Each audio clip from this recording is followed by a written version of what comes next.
సూర్యాపేట జిల్లా కోదాడ సమీపంలో హైదరాబాద్ విజయవాడ జాతీయ రహదారిపై ఘోర రోడ్డు ప్రమాదం జరిగింది.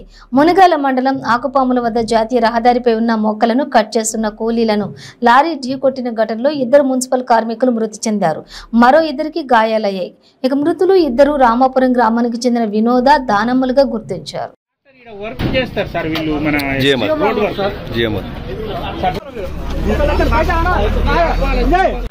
వెనక్కి తిరిగినా 2 పిల్లలు వేస్తారు. వాళ్ళు వేస్తానికి పోయేవరకు వెనక నుంచి లారీ వచ్చి ట్రాక్టర్ గుద్దు, ట్రాక్టర్ మీద డ్రైవర్ ఇటు మళ్ళీ వాళ్ళిద్దరం పడిపోయి గుద్ది వెళ్ళిపోయినారు. ట్రాక్టర్ మీద డ్రైవర్ ఉండు అంబులెన్స్ తీసుకుపోయి ఏం కదా లారీ గుద్దింది సార్.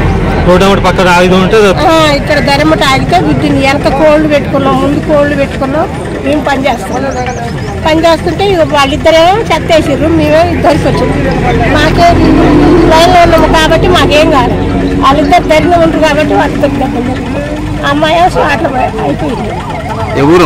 రాంపట సార్.